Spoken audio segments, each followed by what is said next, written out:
Selamat pagi pemirsa. Breaking News kembali hadir menemani aktivitas Anda. Bersama saya, Dwi Akila Moko, yang akan memberikan berita-berita terbaru dan teraktual. Inilah selengkapnya.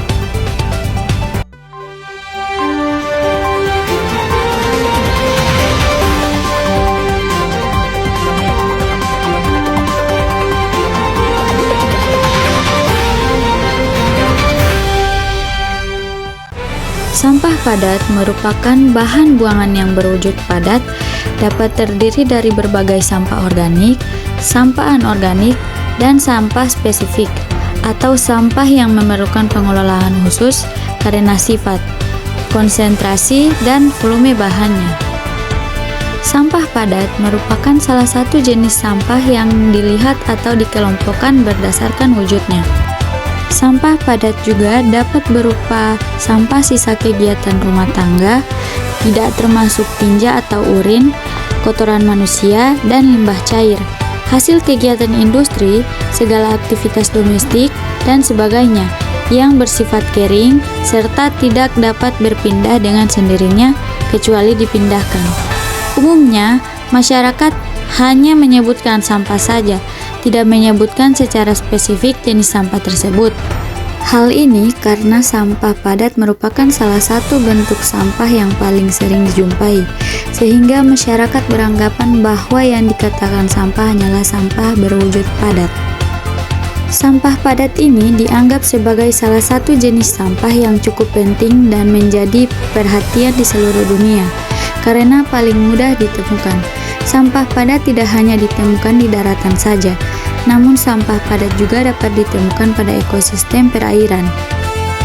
Sampah padat ini dianggap sebagai salah satu jenis sampah yang cukup penting dan menjadi perhatian di seluruh dunia, karena paling mudah ditemukan.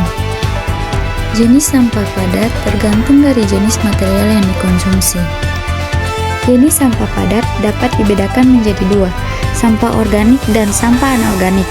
Sampah organik merupakan sampah yang berasal dari bahan-bahan hayati yang dapat didegradasi oleh mikroba. Sampah padat ini mudah diuraikan dengan proses alami.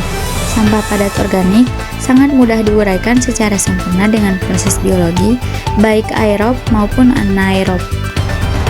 Sampah anorganik ini merupakan sampah padat yang berasal dari bahan-bahan non-hayati yang tidak dapat didegradasi oleh mikroba. Umumnya, sampah padat non-organik tidak dapat diurai oleh alam atau mikroorganisme secara sempurna, namun ada juga yang dapat diurai dengan waktu yang lama. Jenis sampah dapat dikelompokkan berdasarkan sifat fisiknya, antara lain sampah padat basah, yaitu sampah padat yang mengandung kadar air serta mudah busuk, terdiri dari bahan-bahan organik yang mempunyai sifat mudah membusuk seperti sisa makanan, buah, dan sayuran. Yang kedua ada sampah padat kering, yaitu sampah padat yang tidak memiliki kadar air dan sifatnya tidak mudah busuk, di mana tersusun dari bahan organik maupun anorganik. Dampak sampah padat terhadap lingkungan. Sampah padat dapat memberikan banyak dampak negatif yang akan sangat mengganggu kelestarian fungsi lingkungan, baik lingkungan pemukiman, hutan, persawahan, sungai, dan lautan. Dampak pada sungai yang pertama yaitu mencemari air. Air sungai yang mulanya bersih dan jernih serta dapat digunakan untuk kegiatan masyarakat seperti mencuci atau bahkan untuk dikonsumsi dapat tercemar apabila di dalam sungai tersebut terdapat sampah padat. Yang kedua yaitu menimbulkan bau tidak sedap. Sampah padat yang terlalu banyak yang terdapat di sungai dapat menimbulkan bau tidak sedap yang dapat mengganggu lingkungan. Yang ketiga, penyumbatan aliran air sehingga dapat menyebabkan banjir. Sampah padat yang terlalu banyak dapat menyumbat air sungai untuk terus mengalir. Apabila air sungai tidak mengalir dengan baik, dapat menyebabkan banjir. Cara pengolahan sampah padat yaitu dengan mendaur ulang. Berbagai jenis limbah padat dapat mengalami proses daur ulang menjadi produk baru.